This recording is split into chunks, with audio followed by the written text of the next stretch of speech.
여러분이 들리시니까 다행입니다. 저는 뭐가 문제인지 저는 들리지 않네요.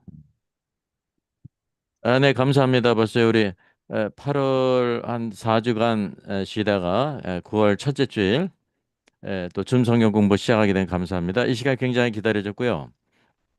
그래서 이제 어느 성경을 할까 하다가 잠깐 녹화를 하겠습니다.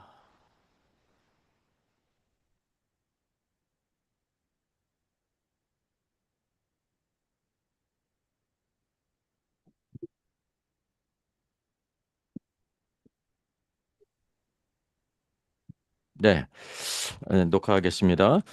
네, 그래서 어느 성경을 우리가 같이 공부할까 하다가 그동안 저희들이 이제 복음서를 다루지 못했습니다. 마태복음 외에. 그래서 마지막 복음서인 요한복음. 만약에 요한복음이 없다고 하면 그 어떤 문제가 발생하냐면 그래 예수 그리스도가 다윗의 자손으로 아브라함의 자손으로서 그래 왕이다. 그분이 또 마가복음은 참 사람이시다. 참 사람으로서 우리를 죽기까지 섬기신 노예이시다. 누가복음 그분이 바로 마리아에게 성령으로 잉태된 그리고 정상적인 인생의 길을 걸어가신 분, 참 사람이시다. 왜 하나님은 아니지 않느냐? 그런 문제가 발생한다는 거죠. 그래서 제가 여기 올려준 것처럼 이제 요한복음 개론 첫째 저자가 누군가라고 할 때 이제 간단하지만 사도 요한입니다. 성경 요한복음 21장 20절을 보게 되면 바로 이 사람이라고 말하고 있으면서 사도 요한을 통해서 요한복음을 기록됐다는 것을 우리가 알게 되고요.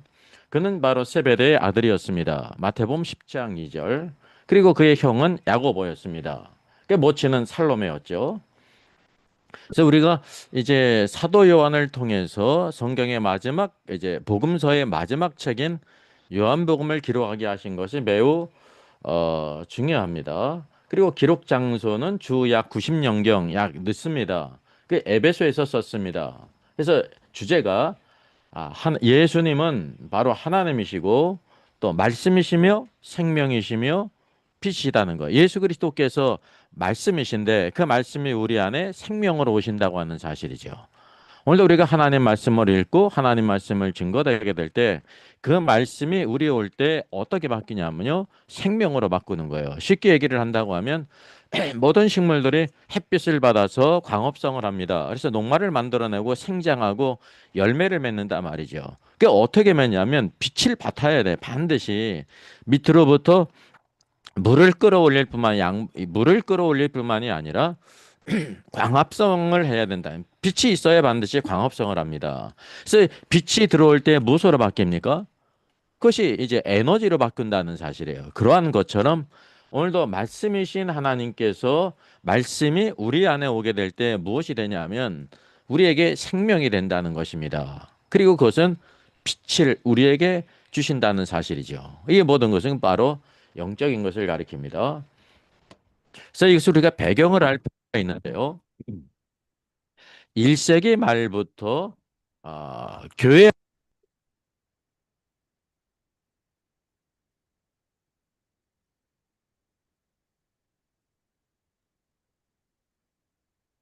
목사님 목소리가 안 들리는데요.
소리 들리시죠? 네, 예. 예, 이게 처음 마이크를 사용하는 거라 좀 왔다 갔다 합니다. 그래서 1세기 말부터 교회 안에 들이 생겼습니다. 그 어떤 이단이냐면 제일 중요한 것이 그 이제 예수 그리스도께서 이제 마리아를 통해서 다윗의 자손으로 오셨다. 그래 예수님께서 우리가 보고 듣지 않았느냐. 그분이 이사야 성경의 말씀을 따라서 표적을 행하심으로 말미암아 하나님께로부터 보냄을 입은 자라는 증거를 우리가 봤다. 근데 그분이 하나님은 아니지 않느냐라고 하면서 예수 그리스도의 그 신성을 부인했다는 사실입니다. 예. 요한일서 동일하게 요한복음의 이제 복음서의 마지막 책인 요한복음도 그러하고 서신서의 마지막 부분인 요한일서에서도 이것을 언급하고 있어요. 누구를 통해 언급하냐면 요한을 통해서 언급한다고 하는 사실이죠. 우리 요한일서 한번 2장 같이 한번 보겠습니다. 여러분 조금 더딘 것 같아도 성경을 앞에 놓으시면서 성경을 같이 찾아봐서 내 눈으로 여러분 이렇게 보는 게 중요합니다. 요한일서 2장 18절입니다. 아이들아 지금은 마지막 때라 적그리스도가 오리라는 말을 너희가 들은 것과 같이 지금도 많은 적그리스도가 일어났으니 그러므로 우리가 마지막 때인 줄을 아노라. 그들이 우리에게서 나갔으나 이제 우리에게서 교회에게서 나갔다는 거예요. 원래 같이 있다가 나가버렸다는 거지. 그게 바로 이단이에요. 우리에게 속하지 아니하였으니 그리스도께 머리이신 그리스도께 속하지 않았다는 것입니다. 만일 우리에게 속하였다라고 하면 우리와 함께 거하였으리라마는 그들이 나간 것은 다 우리에게 속하지 아니함을 나타내려 함이니라라고 말씀하고 있습니다. 예.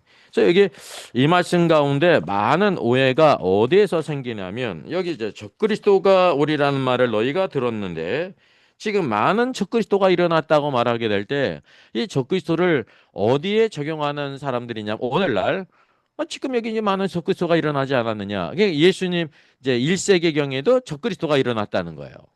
그래서 이제 적그리스도가 마지막 대환란 때 일어나는 것이 아니라 바로 지금이 대환란이다. 지금이 적그리스도가 나타났다고 그렇게 주장한단 말이죠. 이게 아주 단순하면서 큰 오해입니다. 이거는 성경에서 말하고 있는 적그리스도 대환란 가운데 나타나는 적그리스도는 한 사람이에요.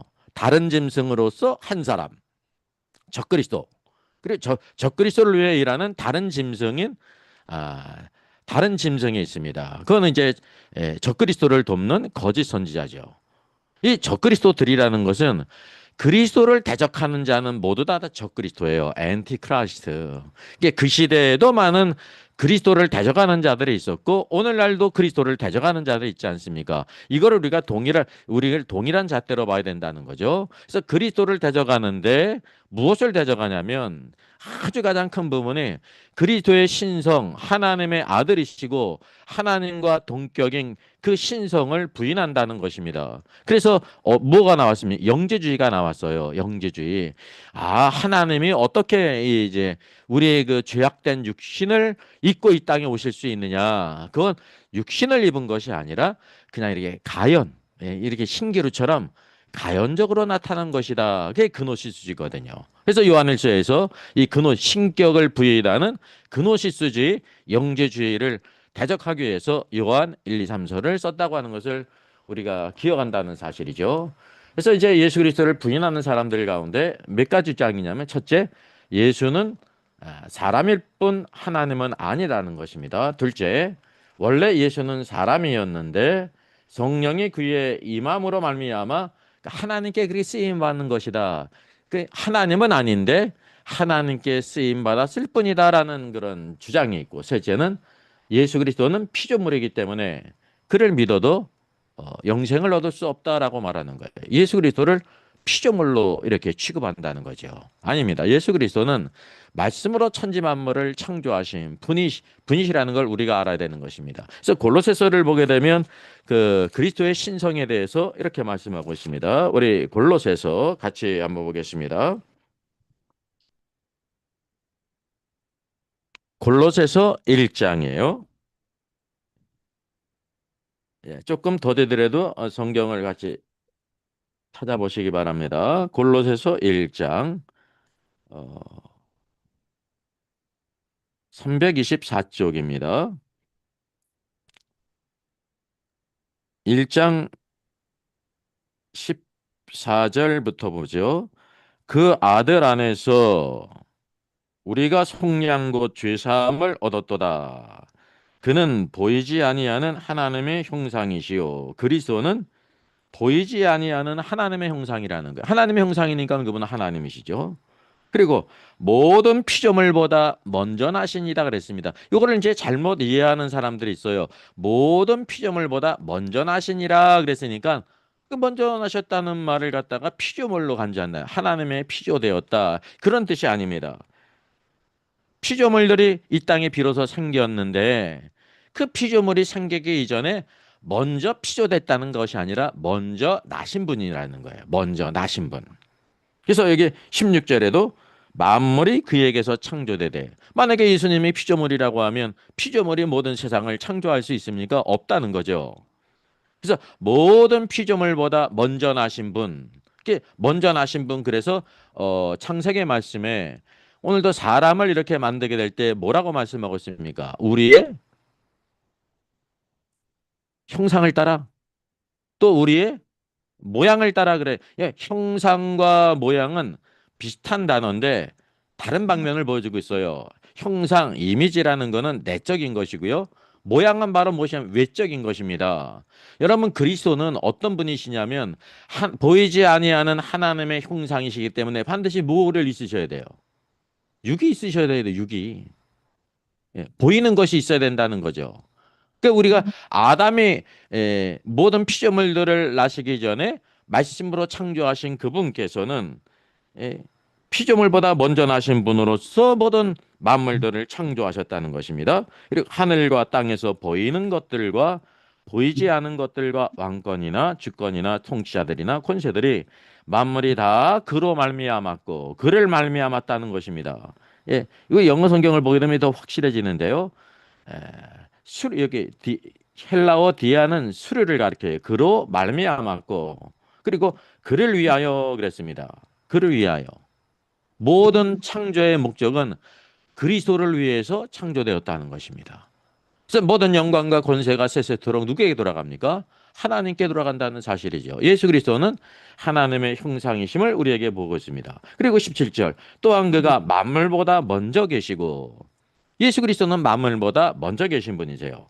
그리고 만물이 그 안에서 함께 섰다라고 말씀하고 있습니다. 그래서 그리스도의 신성이 중요한 부분이에요. 그래서 요한복음은 두 번째, 세 번째 올 수가 없고 네 번째 마지막에 온다는 거죠. 결국 예수 복음서의 마지막 완결은 요한복음이라는 것을 우리가 알게 된다는 사실입니다. 그래서 이제 그런 이단들의 그 잘못된 주장으로 인해서 큰 혼란이 오게 될 때 교회 안에 그런 필요성이 있게 됐어요. 1세기니까 이제 감독 시대 아닙니까? 여러 감독들에 의해서 예수 그리스도께서 하나님의 아들이신 신성인 것을 이제 증거하는 책이 필요하다. 그런 필요성이 제기가 됐다고 하는 사실이죠. 그래서 성령께서 누구를 통해서 요한을 통해서 요한복음의 마지막 책을 기록하게 하셨다는 것을 우리가 알게 된다는 것입니다. 자, 오늘의 말씀은 이제 개요기 때문에 중요한 부분을 우리가 보게 되는데요.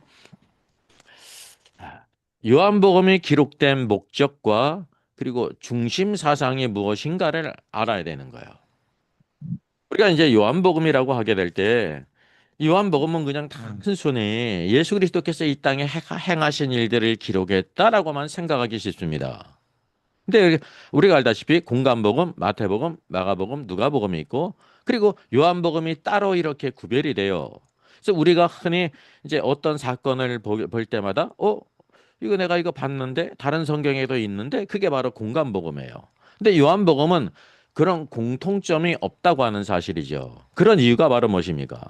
이제 마태복음은 예수 그리스도가 왕이시라는 거예요. 둘째, 예수 그리스도는 우리를 죽기까지 섬기신 노예이시라는 거예요. 셋째는 그분은 우리와 동일한 완전한 사람이라는 거예요. 이제 공통점이 바로 뭐냐 하면 그 사람으로서 인자로서 왕이시고 죽기까지 섬기신 노예이시고 참 사람이라는 거죠. 예. 그래서 이게 그분이 바로 하나님이시다라고 하는 거는 세계와 완전히 동떨어진단 말이죠. 그래서 여기 요한복음의 진술 방식이 다르다는 것을 우리가 알아야 돼요. 이제 나중에 그 특징을 우리가 보게 되고 그 시작도 완전히 틀리지 않습니까? 요한복음 1장이 바로 서론인데 여러분 서론을 우리가 보게 될 때 무엇을 보게 됩니까? 태초에 말씀이 계시니라. 말씀이 하나님과 함께 계셨으니 이 말씀은 곧 하나님이시니라. 그가 태초에 하나님과 함께 계셨고 하나님과 함께 계셨다는 것은 아버지와 함께 계셨다는 것을 가리켜요. 그가 예수 그리스도가 태초에 하나님과 함께 계셨고 만물이 그로 말미암아 지은 바 되었으니 지은 것이 하나도 그가 없이는 된 것이 없느니라. 그분은 피조물이 아니라는 거예요. 창조주시다라는 걸 보여주고 있죠. 그리고 그 안에 생명이 있었다는 거예요. 생명은 우리가 가진 생명과 틀려요. 우리는 죽을 생명인데 예수 그리스도는 조의 생명, 하나님의 생명, 영원한 생명. 요한복음 11장에 있는 것처럼 또 어떤 생명이에요? 그분은 죽을지라도 우리를 위해 죽으셨잖아요. 장사됐잖아요. 그의 그의 영은 무저갱이까지 내려가셨잖아요. 그래서 다시 살아나는 생명이 죽음을 이기는 생명, 부활의 생명이라고 말씀하고 있습니다. 그래서 나는 부활이요 생명이니 예, 죽어도 살겠고라고 우리에게 보여주고 있다고 하는 사실이죠. 그리고 이 생명들은 사람의 빛이라는 것입니다. 오늘도 이 오늘 저 어디 지구상 이제 태양계에서 지구에 생명이 있는데 무엇이 있어야 살아가냐면 빛이 있어야 살아가요. 그 빛을 누가 운행하고 있냐면 태양이 운행하고 있죠. 그래서 창세기 성경에서 말씀하고 있어요. 첫째 날 빛을 만드셨고 그리고 사실은 뭐냐면 넷째 날 그 빛을 운행하는 뭐를 일월 성신을 만드셨단 말이죠. 일월 성신. 예? 그래서 이것이 이제 계시록에 있는 것처럼 빛이 있을 뿐만 아니라 반드시 뭐가 있어야 우리에게 그것이 빛이냐면 등이 있어야 된다는 거예요. 그래서 어린 양은 뭐가 되신다고? 하나님은 빛이시고 어린 양은 등이 되신다는 것입니다. 그 관계를 우리가 아버지와 아들의 관계를 여기서도 그대로 보여주고 있어요. 우리들의 생명이시고 우리들의 빛이라고 하는 사실이죠. 이 빛은 물리적인 빛을 가리키는 게 아니죠. 영적인 빛이죠. 이제 빛이 어둠의 빛이 돼 어둠이 깨닫지 못하더라. 그러니까 온 세상의 사람들의 상태가 어둠이라는 거예요.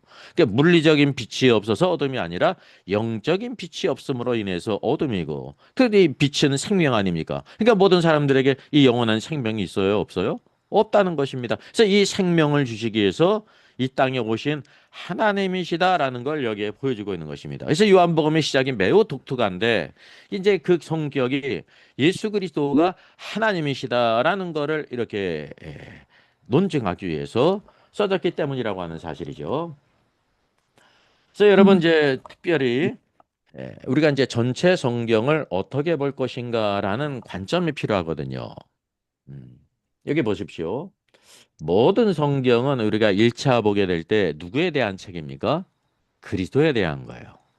모든 계시록부터 모든 성경은 다 그리스도를 우리에게 보여주고 있는 거야. 우리의 참된 필요가 뭐냐? 그리스도라는 거죠. 예. 이제 이 그리스도라는 것을 알고 또 뭐를 깊이 알아야 되냐면 그리스도를 안다고 하면 반드시 알아야 될 것이 있어요. 그게 바로 뭐예요? 교회예요, 교회. 그래서 그리스도는 교회의 머리가 되시고 그리스도의 몸이 바로 교회라는 거죠. 그리스도께서 구속의 역사를 이루시고 그 교회를 이제 세우신 이후에 이 땅에 누가 남아 있습니까? 교회가 남아 있어요. 음? 교회는 바로 그리스도의 몸이라는 거죠. 머리이신 그리스도는 하나님 보좌 우편에 계시지만 오늘도 이 땅에 누가 있냐면 그의 몸인 교회를 통해서 오늘도 죽어가는 모든 자들에게 복음을 증거하게 하시고 그리고 구원받게 하시고 생명을 주시고 하나님의 역사를 이룬다는 사실입니다. 자, 여기서 여기 누가복음 24장 27절 엠마오로 내려가는 제자들에게 주께서 말씀하셨어요. 바로 여기 요한복음 앞장에 있죠. 누가복음 24장 27절입니다. 예수님께서 십자가에 돌라 돌아가시게 될 때 낙심하며 엠마오로 내려가는 두 제자에게 부활하신 주님이 함께 하셨습니다. 그리고 이렇게 말씀하십니다. 26절 그리스도가 이런 고난을 받고 자기의 영광에 들어가야 할 것이 아니냐 하시면서 이에 모세와 모든 선지자의 글로 시작하여 모세는 모세 오경을 가리키고요. 선지자의 글들은 모든 선지자의 글을 이게 구약 성경을 가리키는 거예요. 시작해서 모든 성경에 쓴 바 자기에 관한 것을 자세히 설명하시니라 그랬습니다.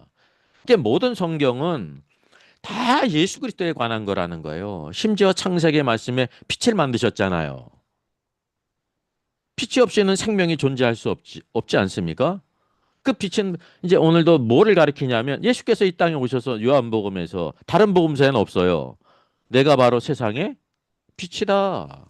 그럼 세상의 빛이라는 것은 뭐냐면 예수님이 물리적인 또 다른 빛이라는 뜻이 아니에요. 영적인 빛이라고 하는 사실이지. 그래서 이 땅에 그 표적에 있는데 이 땅에 우리들의 빛이 없이 살아갈 수 없는 것처럼 오늘도 우리의 그 영의 문제에 있어서 빛이신 그리스도로 말미암아 생명을 얻는다는 것을 보여주고 있습니다. 그래서 창조의 역사도 다 누구를 보여주고 있냐면 예수 그리스도를 보여주고 있어요. 구약 성경의 이 땅, 에레츠, 땅이 여러분 굉장히 중요하거든요.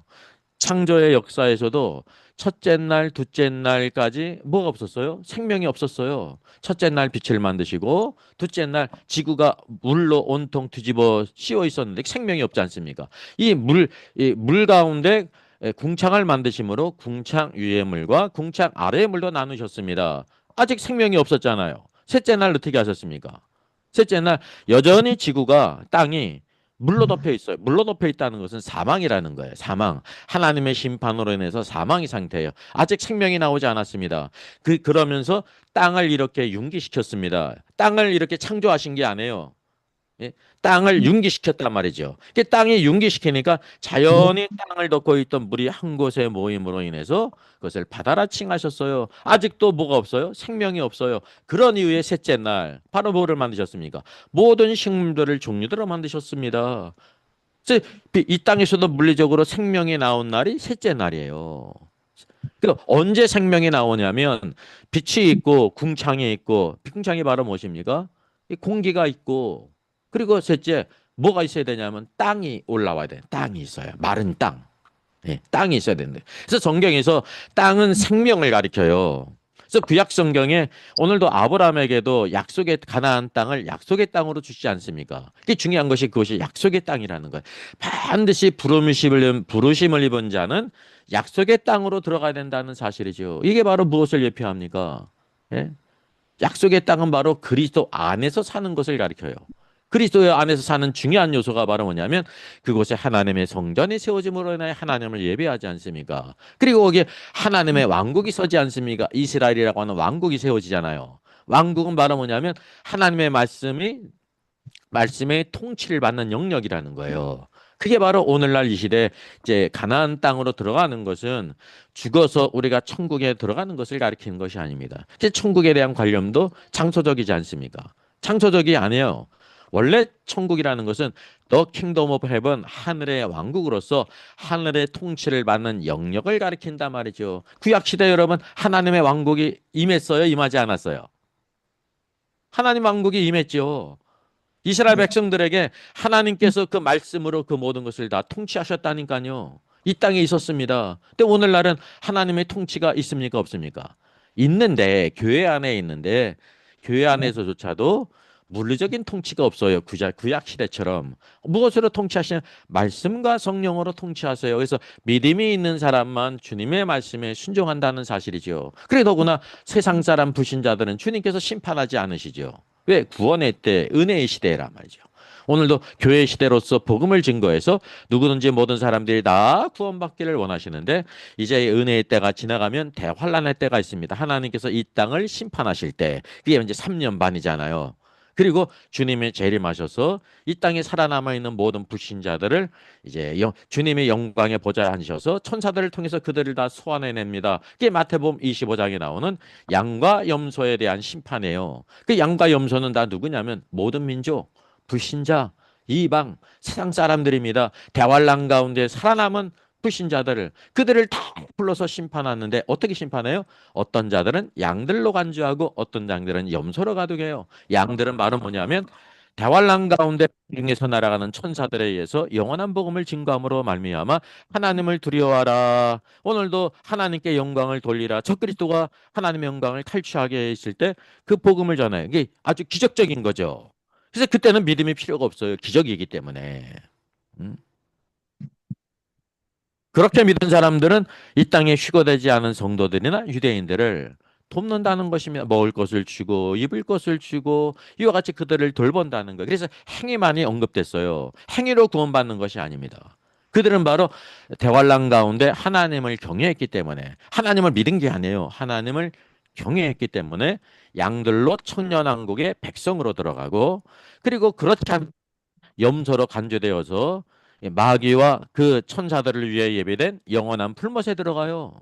그들은 이제 지옥불에 들어갈 필요도 없어요. 살아있을 때 심판을 받았기 때문에. 그리고 죽었던 모든 신자들은 천년왕국 후에 백보자 심판에서 죽은 자들이 모두 심판의 부활로 나와서 심판받고 영원한 풀못에 들어간다는 거죠. 그 우리 신자들은 면 주님께서 재림하실 때 공중으로 공중 휴거로 올라가서 죽었던 모든 성도들이 먼저 부활하고 휴거되고 살아남은 모든 자도 지금 올라가서 그리스도의 심판석에서 우리가 하나님의 말씀대로 어떻게 살았는지를 회개하고 결산하고 이기는 자들 충성된 자들은 왕으로 들어가고 그렇지 못한 사람들은 천년 동안 입니다. 이 징계가 없으면 하나님의 자녀가 아니에요. 이게 징계가 우리가 볼 때 나쁜 거지만 좋지 않은 것이지만 그게 하나님의 자녀기 때문에 징계가 있어요. 왜? 우리를 온전케 하시기 위해서. 그게 바로 히브리서 12장에 있어요.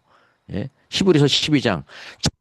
뿌리는 무엇을 통해 이루어지냐면 징계를 통해서 이루어진다고 하는 사실이죠. 그리고 천년왕국이 지난 후에는 온전 말미암아 땅에 모두 다 이긴 성도나 그렇지 못한 성도 다 왕으로 들어가서 하나님의 은혜를 영원토록 누린다는 것입니다. 이게 바로 이제 하나님의 계획이라고 하는 사실입니다. 그래서 모든 성경이 다 그리스도에 관한 거예요. 그리스도에 관한 거예요. 우리가 또 하나 알아야 될 것이 하나만 알고 그리스도에 관한 것인데 한 디테일한 것이 있습니다. 그게 에베소서 5장 32절이에요. 예. 복음서 우리 에베소서 5장 23절, 5장 32절.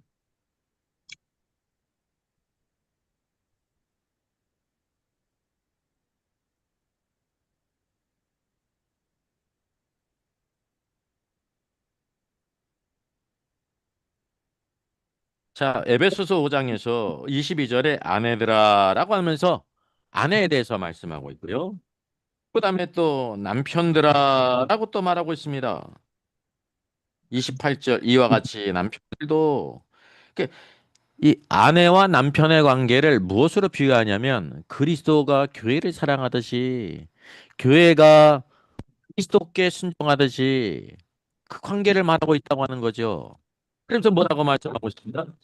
30절 이 비밀이 크도다. 그리스도와 교회에 대하여 말하노라. 외적으로는 남편의 도리에 대해서 어, 아내의 도리에 대해서 말씀하고 맞아요. 이게 조금 말하면 나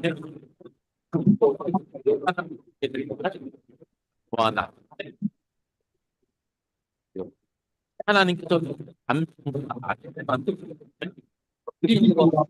예를 그것을 통해서 보여줄 수가 있습니다. 이제 원래 이제 교회의 예표가 하와지 않습니까? 여자예요. 하나님께서 여러분 남자를 이 아담을 흙으로 만드시고 그 다음에 또 여자를 흙으로 만드셨어요. 많은 사람들이 이렇게 착각하고 있어요. 그런 것이 아닙니다. 오직 한 사람을 만들었습니다. 아담을 흙을 빚어서 만들었다는 거죠.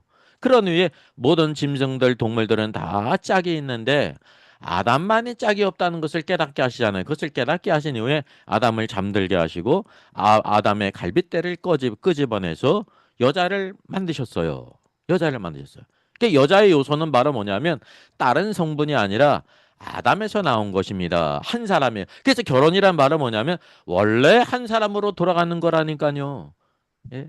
오늘날 우리가 볼 때 저기 뭐야 신랑과 신부가 두 사람이 있기 때문에 두 사람이 하나 되는 것으로 볼 수가 있는데 하나님의 관점은 원래 하나였는데 그렇게 만드셨어요. 그런 이유가 중요한 이유가 있죠.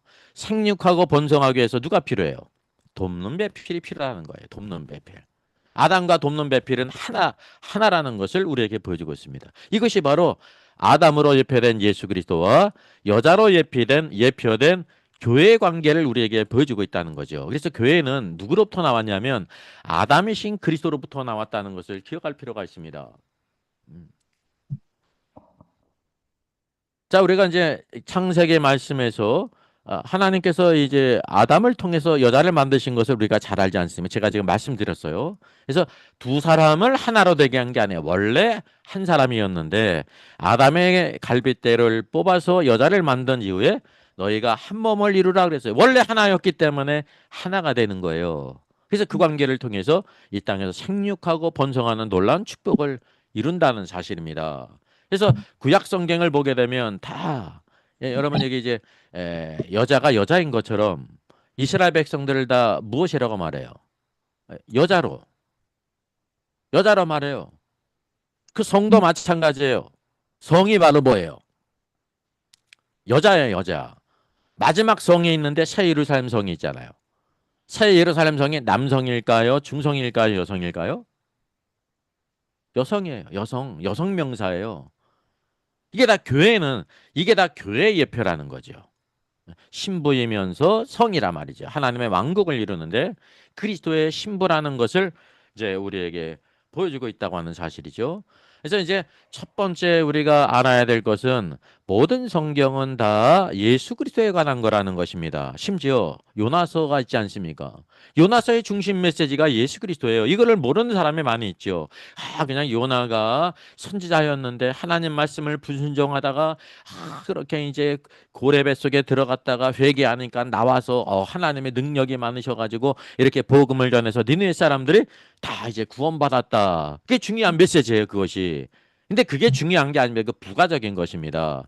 왜 요나 성경을 우리에게 주셨냐면 예수 그리스도를 우리에게 구약의 백성에게 보여주시기 위해서 그랬습니다. 우리가 마태복음 성경을 공부할 때 그것을 찾아봤거든요. 우리 다시 한번 찾아보겠습니다. 마태복음 같이 봅니다.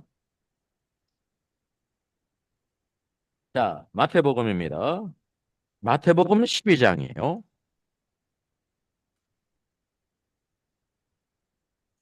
마태복음 12장 38절입니다. 여기 이제 모든 성경에 제목이 있어요. 악한 세대가 표적을 구하다 그랬어요. 서기관과 바리새인 중에 몇 사람이 선생님이 우리에게 표적 보이기를 원하십니다. 이 표적이 기적을 가리키는 거거든요. 당신이 하나님의 아들이라고 하면 우리에게 기적을 보여주실 수 있지 않느냐 그랬죠. 우리가 이제 이런 것을 보면 되게 많은 사람들이 하나님께 기적을 보여달라는 것은 큰 믿음으로 생각하지 않습니까? 큰 오해예요. 여기 맞습니다. 하고 음란한 세대가 표적을 구한다 그러지 않습니까? 그들이 믿음이 없기 때문에 기적을 구하는 거예요. 기적. 그래서 기적을 구하는 신앙은 아주 악합니다. 아주 악한 겁니다. 그리고 둘째, 음란한 거예요. 음란한 거. 예? 이 땅에서 음란한 사람이 어떻습니까? 예, 국회 뭐 이렇게 이제 회의를 하면서도 음란 영상 보니까 유명해지잖아요. 예, 악하고 음란한 거는 불신자들도 다 그냥 막 혀를 내두르는 거라니까요. 그렇게 주님이 평가하셨어요. 그러면서 선지자 요나의 표적밖에는 보일 표적이 없다 그랬습니다. 그럼 요나에 대한 모든 기사가 우리가 볼 때 기적적인 일이거든요. 물고기 뱃속에 들어갔다가 사흘 동안. 그리고 회개하니까 물고기 뱃속에 있다가 그게 고래거든요. 나왔어요. 여기 성경을 큰 물고기라고 번역됐는데 이게 케토스라는 게 고래를 가리켜요. 그래서 이제 이렇게 이제 완곡하게 번역돼서 큰 물고기라고 번역된 겁니다. 고래예요. 요나가 밤낮 사흘 동안 고래 뱃속에 있었던 것 같이 인자도 밤낮 사흘 동안 땅속에 있으리라 그랬어요. 하나님께서 왜 요나를 물고기 뱃속에 사흘 동안 있다가 나오도록 했을까요? 하루 있다가 나오면 안 돼요? 이틀 있다 나오면 안 되고 나흘 있다가 나오면 안 되고 꼭 사흘 있다가 나오도록 하셨다니까요. 그러니까 고래 뱃속은 가장 깊은 곳을 가리키지 않습니까? 그죠? 물에 사는 이제 동물일 뿐만이 아니라 그 뱃속이니까 가장 깊은 곳을 상징하는 것입니다. 인간의 힘으로 나올 수가 없죠. 근데 뭐냐면 인자가 누구세요? 예수 그리스도도 밤낮 사흘 동안 땅 속에 있으리라 그랬습니다. 그러니까 요나가 물고기 뱃속 심장부에 있었던 것처럼 인자도 십자가 죽으시고 어디에 계신다? 땅 속. 땅 속은 땅 거죽을 가리키는 게 아닙니다. 예?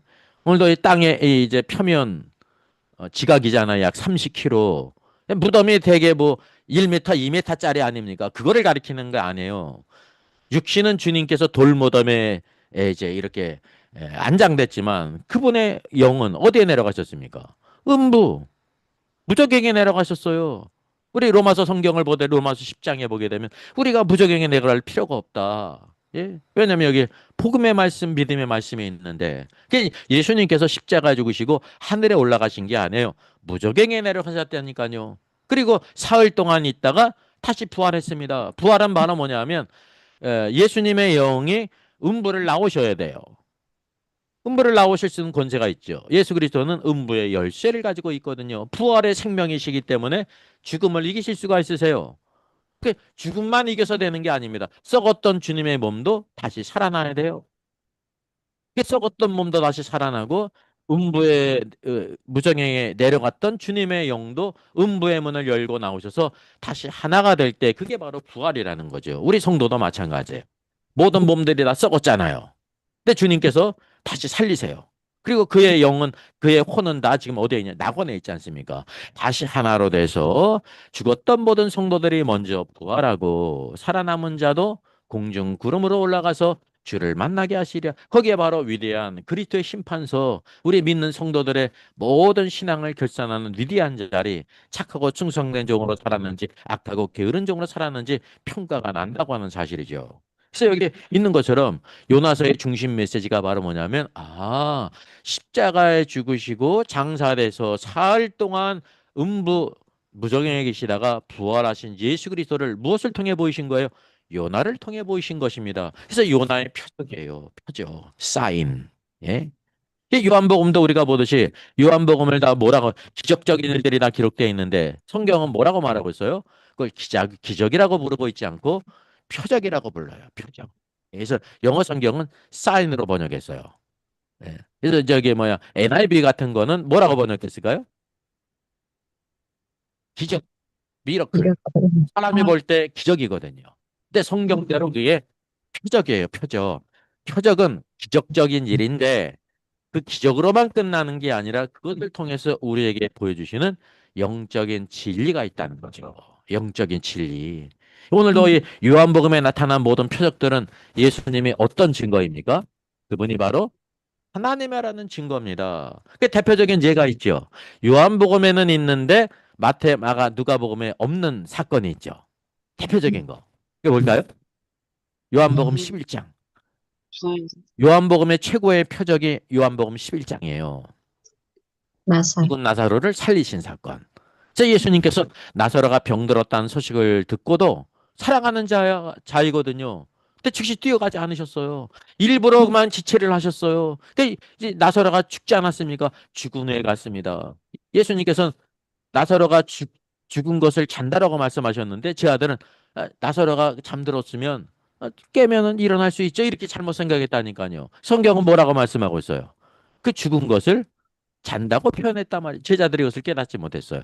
왜 그러셨냐면 주님께서는 이 땅에서 그분이 하나님이신 것을 그런 병든 죽어가는 병든 나사로를 이렇게 치료하시는 것이 아니라 죽은 지 나흘이나 되는 나사로를 살리신 것을 보이시기 위해서. 그래서 나는 부활이요 생명이니 나를 믿는 자는 죽어도 살겠고 그랬습니다. 살아서 믿는 자는 나를 영원히 죽지 아니하리라. 이 최고의 표적이에요. 왜 이게 요한복음에만 있냐면 하나님만이 그런 일을 행하세요. 그래서 이 여기 보면 나사렛 예수가 계시는데 그분이 누구십니까? 하나님이라는 증거예요. 요한복음은. 예? 우리가 그래서 네 복음서에 대한 확실한 그런 이제 특징을 우리가 파악을 해야 된다고 하는 사실이죠. 그래서 제가 여기서 말씀드리는 이유가 요한복음의 주제가 제일 중요한 것이 첫째, 예수 그리스도는 누구시냐? 하나님이시라는 거예요. 그래서 성경을 조금 읽은 사람은 이 정도는 다 알 수가 있습니다. 우리 한번 요한복음 1장을 보십시다. 자, 요한복음 1장부터 요한복음이 있는데 요한복음이 기록된 목적을 이제 두괄식이 아니라 미괄식으로 뒤에 있어요. 여기 이제 예수 그리스도가 어떤 분이신 걸 통해서 하나님시라는 증거거든요. 이 요한복음 서론이. 그래서 아주 중요합니다. 창세기 1장 1절은 태초에 하나님이 천지를 창조하시니라 그랬습니다. 얼마나 웅장하고 놀랍습니까? 근데 사실은 이것보다 더 놀라운 것이 태초에 말씀이 계시니라. 이 말씀이 하나님과 함께 계셨는데 이 말씀이 곧 하나님이시니라. 창세기 태초보다 요한복음의 태초는 더 멀리 가는 거예요. 창세기의 태초는 세상을 처음으로 만들 때의 태초, 시간 안에서의 시작을 가리키는 거거든요. 근데 여기 요한복음의 태초는 바로 뭐예요? 말씀이신 하나님이 계실 때의 태초를 가리키니까 영원 과거를 가리킨단 말이죠. 단어는 똑같아요. In the beginning, 태초. 근데 의미상으로 틀리다는 거죠. 왜냐하면 창세기는 하나님께서 창조의 역사를 시작할 때 그때를 보여주고 있지만 요한복음은 하나님이 원래 계실 때 그 영원한 태초, 그 영원 과거를 우리에게 보여주고 있단 말이죠. 얼마나 심오해요. 근데 요한복음은 정말로 하나님의 예수 그리스도가 어떤 분인지를 마지막으로 방점을 찍는 아주 귀한 책이라는 사실을 우리가 알게 된다는 사실이죠. 그래서 말씀이시고 그분이 생명이시고 조의 생명, 영원한 생명, 그리고 그분이 사람들의 빛이라는 것입니다. 오늘도 이 빛 가운데 오도록 주님께서 그 일을 행하셨고 우리를 통해서 세상 어둠에 있는 모든 사람들을 빛으로 오게 하는 거예요. 어둠에 있는 사망이 있어요. 정죄가 있고 하나님의 진노가 있고 빛으로 원하는 거죠. 그 어떻게 봐요? 믿음으로 오는 거예요. 믿음으로. 행위를 통해서 오는 것이 아니라고 하는 사실이죠. 자, 그래서 그 뒤를 보게 되면 쭉 보게 되면 뭐가 있냐면 저기 요한복음 4장을 보게 되면 요한복음 4장이잖아요. 사마리아 여인이 무엇을 원했습니까? 영원히 목마르지 않은 생수를 원했어요. 죄인이기 때문에 다른 여인네들이 찾아오지 않는 때 바로 정오에 떼약볕이 쫙쫙 내린 때 물을 길러 왔어요. 물을 안 먹고 살 수가 없잖아요. 예수님이 혼자 기다리셨다니까요. 그러면서 물을 떠달라고 하시면서 내가 물을 달라고 하는 이가 누구인지 알았다라고 하면 영원히 목마르지 않은 생수를 주었을 것이다. 이 영원히 목마르지 않은 생수는 물리적인 물을 가리키는 게 아니에요. 물 장사하는 게 아니에요, 여러분. 어디에 뭐 생수가 있고 어쩌고 저쩌고 그런 게 아닙니다. 생수이신 예수 그리스도 생명이신 그분을 가리킨다는 거죠. 또 요한복음 6장을 보게 되면 오병이어의 기적, 이적을 행하신 후에 표적을 행하신 후에 내가 바로 하늘에서 내려온 생명의 떡이다 그랬습니다. 생명, 조의 생명, 영원한 생명의 떡이신 그리스도. 우리가 뭘 받아 먹고 있어요? 생명의 말씀. 사람이 떡빵으로만 사는 것이 아니요 하나님의 입에서 나오는 모든 말씀으로 살 것이니라. 우리에게 정말 필요한 것이 뭐냐면 생명이 되시는 말씀이다. 말씀이 우리 안에 오게 될 때 무엇이 되냐면 그럼 생명이 되는 거예요. 이 저기 뭐 식물이 이제 햇빛을 받으면 그 뭐가 되는 거예요? 안에서 생명의 자양분이 된다니까요. 광합성을 통해서. 그런 것처럼 오늘도 말씀이 우리 안에 오게 될 때 생명이 되고 그것이 뭐가 돼요? 영의 양식이 되고 오늘도 우리에게 생수가 되는 거예요. 우리 뱃속에서 영원히 목마르지 않은 생수가 흘러넘치리라 그랬습니다. 그게 성경이 말씀하고 있죠. 저희가 받을 성령을 가리킨다고 하는 사실이죠.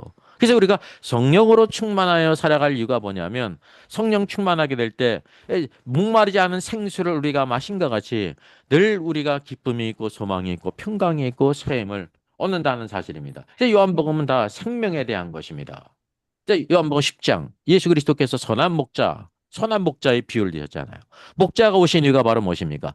양으로 생명을 얻게 하고 조의 생명. 우리 사람은 다 죽을 수밖에 없는 생명이에요. 하나님은 영원한 생명을 주시기를 원하세요. 생명을 얻게 하고 더 풍성히 얻게 하라는 것이라. 풍성한 삶을 누려야 돼요. 두 가지 중요한 것이 오늘도 예수가 우리의 생명이 되실 뿐만 아니라 들어오며 나가며 꼴을 얻고 풍성한 생명을 얻는 것. 이것이 바로 신자들의 축복이라고 하는 거죠. 그래서 이 모든 말씀이 어디에만 있어요? 다른 복음서에는 없어요. 요한복음에만 있다고 하는 사실이죠. 그래서 요한복음 11장 결국 마지막에 예수 그리스도께서 생명이시고 부활이 되신다. 하나님이시다라는 거죠. 이 14장에도 마찬가지죠. 그분이 길이요 진리요 생명이시다.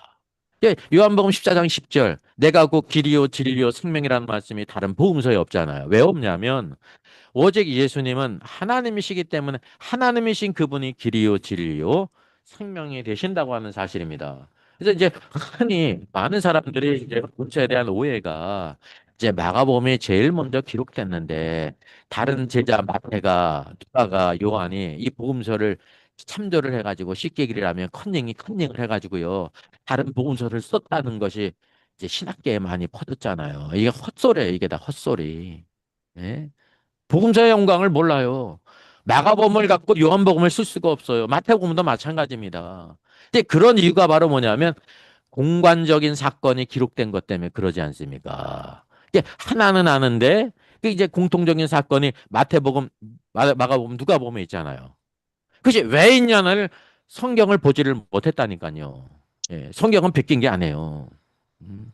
성경은 스스로 저작한 게 아니라니까요. 성령의 감동으로 예수 그리스도의 네 가지 모습. 그래서 이 공간복음이 이렇게 공간복음이라고 부를 수 있는 이유가 왕이든지 노예든지 아니면 그가 참 사람이든지 공통점이 사람이에요, 사람. 사람이라는 공통점이 있다니까요. 그 요한복음 바로 뭐예요? 예수님께서 하나님이시다. 그래서 이렇게 똑 떨어져요. 그래서 공간복음과 상관이 없고 공간복음이 그렇게 공통적인 이유가 세 가지가 있는데 세 가지가 동일한 게 아니에요. 보여주는 양상이 틀리죠. 예? 양상이 틀리죠. 종이면서 왕인 자가 어디 있어요? 세상에. 예? 남을 죽도록 섬기는 노예 밑바닥 인생 노예이면서 왕인 사람이 어디 있습니까? 없죠. 근데 예수 그리스도는 그런 분이라는 거예요. 그래서 예수 그리스도는 네 사람의 관점이 필요해요. 동서남북에 있는 것처럼. 그래서 네 복음서가 무엇에 비유되냐면 하나님의 보좌 주위에 네 생물이 있습니다. 네 생물. 네 생물이 바로 무엇이며 첫째가 무엇과 같고 사자와 같잖아요. 둘째가 이제 송아지와 같고 셋째가 이제 인자와 같고 넷째가 독수리와 같잖아요. 이게 바로 무엇과 일치하냐면 사복음서에 나타난 예수 그리스도를 나타내요. 왜 예수 그리스도는 마태복음은 그분이 왕이시라는 거예요. 사자가 바로 동물의 왕이거든요. 그래서 사자 예수 그리스도께서 바로 왕이세요. 사자로 예표된 유다의 자손, 유다의 심벌이 사자지 않습니까? 그리고 마가복음은 예수 그리스도께서 죽기까지 섬기신 노예시라는 거예요. 이 땅에서 죽기까지 섬기는 대표적인 그런 가축이 있는데 그게 바로 이제 소라는 거죠. 송아지. 예? 그 송아지가 예수 그리스도를 예표하는 거예요. 벳세메스로 올라가는 암소 울면서도 올라가잖아요. 젖을 아직 떼지도 않았는데 그 십자가로 올라가시는 주님의 모습을 우리에게 그것을 통해 보여주고 있다고 하는 사실이죠. 예수님은 참 사람이세요. 온 아담 후손 가운데 죄가 없으시면서 하나님께서 말씀하신 것처럼 이는 내 사랑하는 아들이요 내 기뻐하는 자니 너희는 저의 말을 들으라. 하나님이 기뻐하는 자 예수 그리스도 그분을 통해서 우리가 구원을 받는 거거든요. 그분을 닮아가고 그분을 따라가고 그분을 위해서 살아가는 것이 참된 축복의 길이라는 걸 우리에게 보여주고 있단 말이죠. 요한복음 마지막 예수님께서 하나님이신 것을 보여주는 것을 요한복음을 통해 보여주는데 비유가 독수리예요. 독수리는 유일하게 태양을 똑바로 볼 수 있는 그런 이제 짐승입니다. 예. 여기 보게 되면 하늘의 태양이 하나인 것처럼 오늘도 우리의 구세주가 누구냐면 예수 그리스도. 그래서 독수리 복음이에요. 오늘도 온전한 복음을 통해서 오늘도 예수 그리스도께서 어떤 분이신지를 온전히 알게 된다고 하는 사실입니다. 예. 자, 요한복음 마지막 장 한번 같이 보겠습니다. 요한복음이 기록된 목적이 이제 요한복음 20장 30절 31절에 있습니다.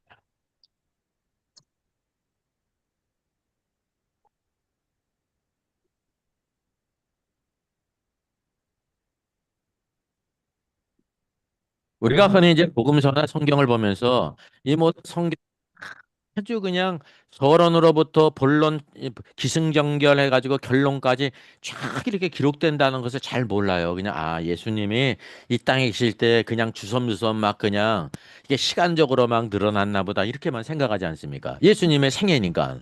근데 그렇지가 않아요. 그러면 왜 내 복음서가 필요해요? 마가복음만 있으면 되죠. 예?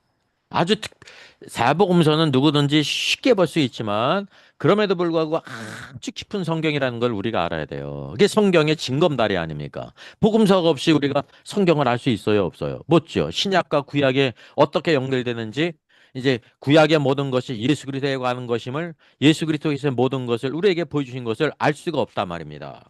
자, 요한복음 20장 마지막 절이 30절, 30절, 31절입니다. 여기 보면 여기 딱 나와 있잖아요. 이 책을 기록한 목적. 누구나 다 할 수가 있어요. 그래서 이제 목적을 기록한 것이 마지막에 나와요. 예수께서 제자들 앞에서 이 책에 기록되지 아니한 다른 표적도 많이 행하셨으나 그랬어요. 이걸 기적이라고 번역할 수 없습니다. 표적이에요. 표적. 표적은 사람이 볼 때 기적인데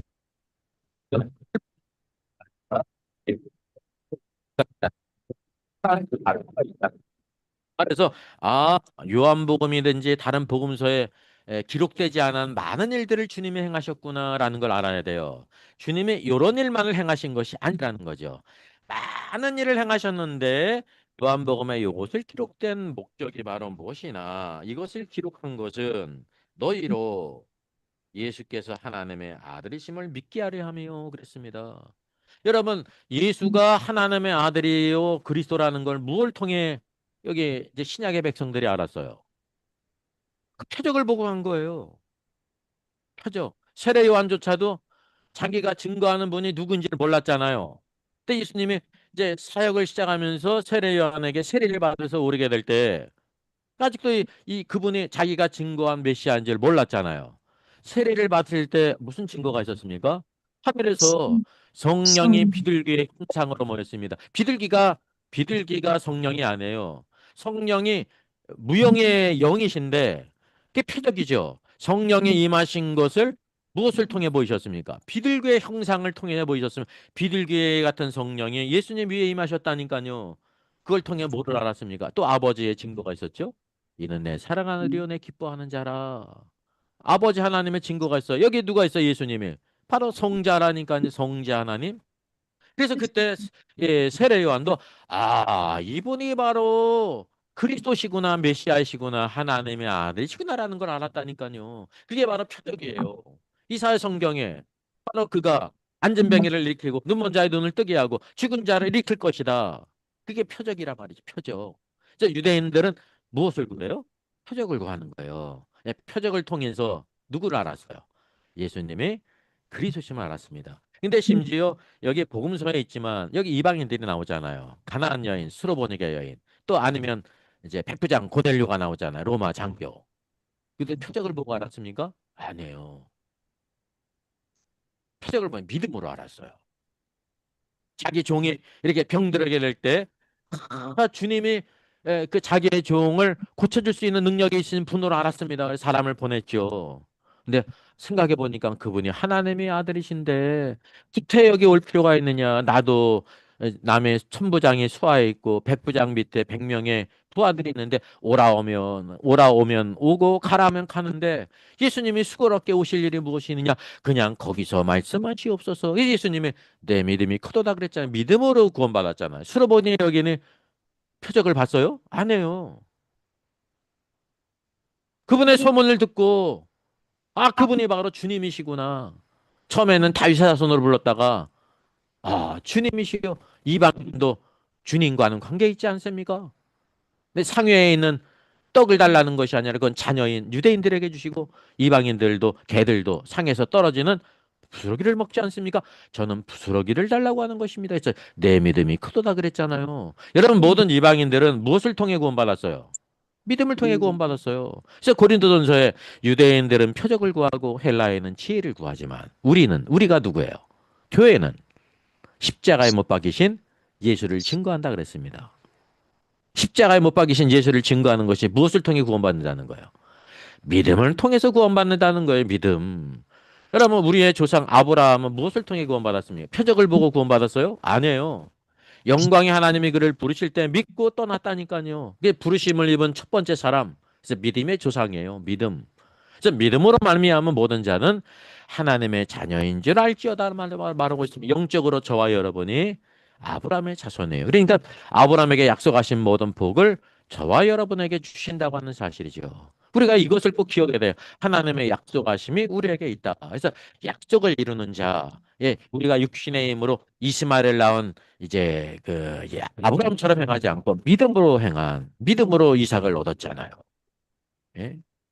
우리가 그 길을 가야 된다는 것을 보여주고 있습니다. 그래서 예수께서 하나님의 아들 그리스도심을 믿게 하시면 예수는 사람의 이름이에요. 사람으로서 구원자.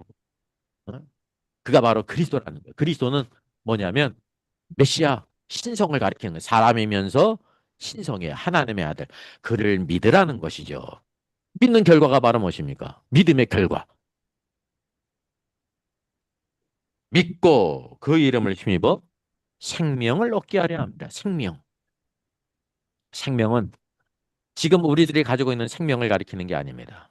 피조물의 생명이 아니라 영원한 하나님의 생명, 조회의 생명, 조회의 생명, 영원한 생명. 성경에 나오는 모든 생명은 다 조회의 생명을 죄라고 번역, 이제 생명이라고 번역한 것입니다. 잘못된 번역은 아니에요. 하나님의 생명이니까. 저 때때로 뭐라고 번역했어요? 요한복음 3장 16절. 무엇을 하나님이 세상을 이처럼 사랑하사 독생자를 주셨으니 이는 저를 믿는 자마다 무엇을 주시려 한다? 영생을 주시려 함이라 그래서 영생, 생명이라고 번역돼도 좋은데 확실하게 eternal life, 영원한 생명. 그게 이제 헬라에서 말하는 조의 생명이에요. 우리가 이것을 꼭 기억해야 된다고 하는 사실이죠. 자, 그게 두 번째 부분이 있는데 이게 중요한 부분. 우리가 대부분 모르는 부분입니다. 이게 몇 쪽으로 보게 되면 모든 성경은 다 예수 그리스도에 대한 것이고 이 요한복음에서도 요한복음이 기록된 목적이 바로 뭐예요? 예수님이 바로 하나님이신데 예수가 그리스도이심, 하나님이심을 믿고 우리에게 이것을 보고 믿기 아니하심이에요. 그리고 믿어서 결과가 바로 무엇입니까? 생명, 영생을 얻게 하심을 했습니다. 저와 여러분은 예수 그리스도께서 하나님의 아들 그리스도를 믿지 않습니까? 그 우리 안에 뭐가 있어요? 생명, 영생이 있다니까요. 영생이 언제 임했어요? 영생이 우리가 예수 그리스도를 믿을 때 오늘 요한복음을 보게 되면 이 특별한 기사가 있습니다. 여러분 제자들이 언제 이 영생을 얻었을까요? 십자가에 돌아가실 때 영생을 얻었을까요? 못 얻었을까요? 마태복음 16장에 있는 것처럼 가이사라 빌립보 지역에서 주는 그리스도시요 살아계신 하나님의 아들이십니다라고 할 때 영생을 얻었을까요?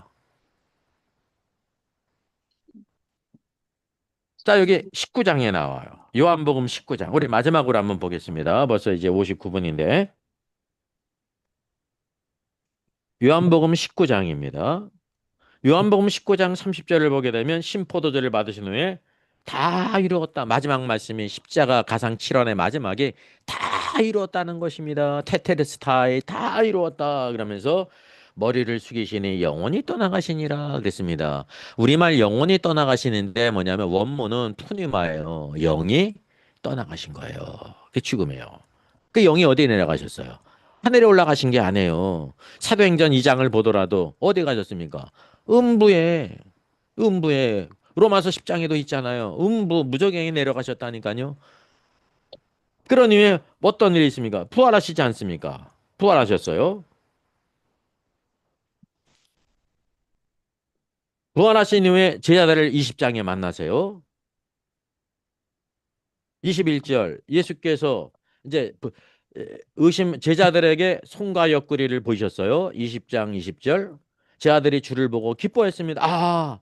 십자가 달리신 그분이시구나. 손에 그 못자국과 옆구리에 창자국을 보고요. 예수께서 또 이르시되 너에게 평강이 있을지어다. 아버지께서 나를 보내신 것 같이 나도 너희를 보내노라. 예수님이 아버지께 보냄을 입은 분이었습니다. 그래서 첫 번째 사도가 되세요. 예수님은 모든 것의 첫 번째가 되시는 분이세요. 첫 번째 사도. 그 아까 그랬잖아요. 골로새서 말씀에도 피조물보다 먼저 나신 분이 있어요, 없어요? 있어요. 그게 바로 예수 그리스도세요. 스스로 피조된 분이 아니세요. 나셨다는 것은 스스로 모든 것을 보이지 않는 아버지의 형상으로서 나타나셨다는 것입니다. 그분은 뭐든지 첫 번째가 되세요. 그래서 알파와 오메가 되시고 시작과 마지막이 되신다는 걸 우리가 알게 되는데 그러면서 내가 이제 너희를 보내노라. 그래서 제자들이 뭐가 되는 거예요? 사도가 되는 거예요. 보냄을 입은 자. 예, 열두 사도가 되는 거예요. 아무나 사도가 될 수가 없어요. 예수님이 계실 때 부른 죽은 자들이 사도가 될 수가 있습니다. 그 신사도라는 것은 오늘도 예수님의 신성과 모든 사역을 다 부인하는 겁니다. 사도에는 사도의 권세가 있거든요. 교회를 세우기 위해서. 특별한 사람들이에요. 새 예루살렘의 열두 기초 속에 열두 사도의 이름이 있잖아요. 만약에 오늘날 사도가 있다고 하면 그 사도들의 이름이 어디에 있어야 돼요? 새 예루살렘의 기초 속에 또 있어야 된다. 기초 속에 열둘이 아니라 뭐 10,000명, 뭐 10만 명, 뭐 별놈 사람들이 다 사도잖아요. 아프리카에서. 예? 사랑의 교회에서 모이는 WEA 그 모임에 그 우상 숭배하고 막 정령을 부르는 사람들이 다 사도잖아요. 사도. 예? 이게 사람의 마음을 혼일 수는 있지는 몰라도 다 그게 이단적인 거라니까요. 그래서 너희를 보내노라 그러시면서 그 마지막 22절 이 말씀을 하시고 그들 제자들을 향하여 숨을 내쉬사 그랬어요. 아유, 왜 이런 일을 행하시고 기록에 있을까요? 이 모든 일이 다 뭐예요? 표적이에요, 표적. 이게 주님이 진짜 숨을 내쉬었습니다. 그리고 또 뭐라고 말씀하세요? 이 말씀만 하시면 모를 거 아닙니까? 이르시되 성령을 받으라 그랬어요. 그럼 제자들이 성령을 언제 받았어요? 예수님이 부활하신 이후에 숨을 내쉬면 후 내쉬면서 성령을 받으라 성령을 받았습니다. 이게 뭐냐면 열두 제자는 믿는 자들을 대표하는 것입니다. 그래서 모든 믿는 자에게 그 생명의 성령이 임하셨습니다. 이게 숨이에요. 숨이 바로 푸니마예요, 여러분. 이 숨이 영으로도 번역될 수 있고 바람으로도 번역될 수 있고 또 호흡으로 번역될 수가 있는 것입니다. 숨. 근데 여기는 숨이죠. 예수님이 이렇게 후 바람을 내리셨어요? 아니죠. 숨이죠. 그리고 사도행전 2장에서는 급하고 강한 바람 같은 성령이 임하셨지 않습니까? 급하고 강한 바람 같은 소리가 있었잖아요. 성령이 그게 표적이에요. 성령이 임하시는 것을 볼 수가 없는데 소리를 통해서 보게 하시고 급하고 강한 바람이 바로 푸니마예요. 거기서는 바람으로 번역돼. 왜? 급하고 강한 거니까. 급하고 강한 호흡이 없잖아요. 호흡은 잔잔한 것입니다. 호흡은 우리에게 생명을 주시는 것이고 사도행전 2장에서는 교회가 탄생하기 위해서 성령의 능력을 받아야 된단 말이에요. 그러니까 급하고 강한 바람 같은 소리가 들렸고 그들의 눈에 뭐가 보였습니까? 그들의 위에 예, 불의 혀에 갈라지는 모양이 보였으니 성령이 그게 표적입니다. 예, 불이에요, 불. 이전에 모든 그들의 사상과 인연 같은 거는 다 태워지는 것입니다. 그래서 혀의 모양이란 말은 뭐냐면 우리 생각과 사상을 대표하는 게 혀거든요. 교회 100사람이 모이면 100사람의 생각이 있는 거예요. 예? 10,000명이 있으면 10,000명의 생각이 있고 이 그럴 수밖에 없어요. 사람이 다 틀린데. 근데 교회는 바로 뭐냐면 오직 한 말씀, 한 말씀만 듣고 한 말씀만 증거하는 것입니다. 이게 성령 안에서 하나가 됐다. 바벨탑으로 타락한 모든 그 사상이 오늘도 깨끗하게 정화를 해서 그러니까 성령은 성령의 불의 모양은 이전의 모든 것을 이제 소각한다는 태운다는 의미입니다. 예, 우리에게 악하고 나쁜 것이 있기 때문에 그게 유일하게 한 번 있지 않습니까? 오순절 성령, 코넬료 성도, 이방인 교회, 이방인 교회와 유대인 교회가 모퉁이 또신 그리스도로 말미암아 한 교회를 이루신다고 하는 사실이죠. 이게 표적이라는 것입니다. 표적. 이 모든 표적을 어디에만 있어요? 이 말씀이 요한복음에만 있습니다. 다른 복음서에 없다는 거죠. 그래서 이런 것을 구별하면서 아, 요한복음의 독특성을 우리가 알게 되고 예수는 누구시다? 하나님이시다라는 거예요. 하나님. 네. 오늘도 하나님이신 그리스도로 말미암아 오직 우리가 구원을 받을 수가 있어요. 그분은 참 사람이시면서 참 하나님이시라는 사실이죠. 이게 두 번째 부분이 이제 중요한 부분에 있는데 이건 부분 이제 중요한 부분이기 때문에 다음 주에 하도록 하겠습니다. 여러분 잘 읽어보십시오. 이 부분은 조금만 성경을 우리가 보게 되면 아, 요한복음은 우리에게 예수 그리스도가 하나님이심을 믿고 생명 영생을 얻게 하심이라 요한복음의 모든 것은 생명에 관한 것이야라는 걸 알 수가 있는데 두 번째 부분은 대부분에 잘 깨닫지를 못합니다. 이게 성경의 중요한 부분입니다. 두 번째가 바로 무엇입니까? 예. 2번. 그리스도가 있으면 교회가 있잖아요. 그죠? 교회가 있는데 교회는 어떻게 이루어지는가 하냐면 교회가 먼저 생명을 얻고 교회는 건축되어야 된다. 건축. 그래서 생명의 이거를 예수님께서 성전을 건축하시는 것으로 보여주셨습니다. 요 두 번째 중요한 부분은 다음 주에 이르도록 하겠습니다. 여러분 이제 8월 달에 이제 한 4주간 쉬다가 이렇게 9월 달에 이제 공기도 선선해지고 만나니까 너무 감사합니다. 이 시간을 매우 기다렸습니다. 우리 집사님들 우리 샛별이도 보고 얼마나 또 저기 뭐야 수강 신청하느냐고 밤새웠으면 못 일어났을까. 그죠? 수고를 했는데 이제 저녁에 밤에 보니까 우리 집사님들 또 참석한 모든 분들 감사하고요. 우리 한 주간도 항상 우리가 내 삶 속에 하나님 말씀을 그렇게 상고하고 기도하면서 우리가 또 예배를 사모하고 같이 모이고 성경 일주일에 한 번 성경 말씀 요한복음 공부하는데 우리 조금씩 한번 여러분 시간을 내서 미리 이렇게 생각하면서 읽어보고 이거 이게 무슨 뜻인지 제가 여기 이제 계속 올려드릴 겁니다. 작은 글씨로 올려드렸는데 찾아보시면서 하나님을 잘 깨닫고 나가게 될 때 우리 삶과 좀 동떨어졌잖아요. 내 삶의 문제는 이거고 다 이건데 근데요 우리의 삶은 무엇이든지 하나님께 집중하게 될 때 예배든지 말씀이든지 기도하게 될 때 하나님께서 우리에게를 쫙 열어주세요. 우리가 그걸 깨달아요. 예? 이게 영적인 감각이 생기는 겁니다. 이게 그래서 이제 뭐냐면 뿌린 대로 거두게 하세요. 하나님을 가까이 한 만큼 하나님의 뜻을 깨닫고 하나님을 가까이 하면 이 요한이 사랑스러운 제자인데 사랑하는 제자였는데 그분의 사랑을 우리가 느낄 수가 있습니다. 모두 감사합니다. 우리 저 또 말씀하신 우리 조 장로님도 우리 이 시간에 전에는 못 들어와 가지고 그랬는데 또 들어와서 참석해 주셔서 반갑고 감사합니다. 우리 한 주간도 또 잘 보고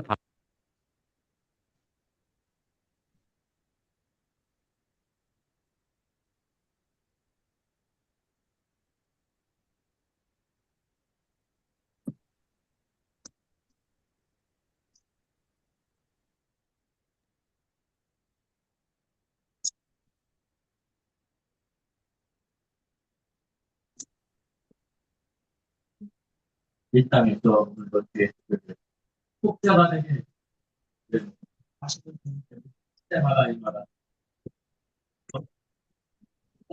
하늘의 법을 입고 땅의 것도 허락해 주시옵소서.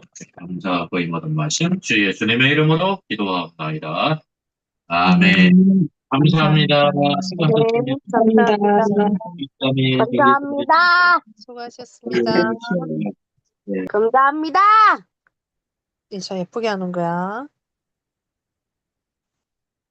네, 주세요.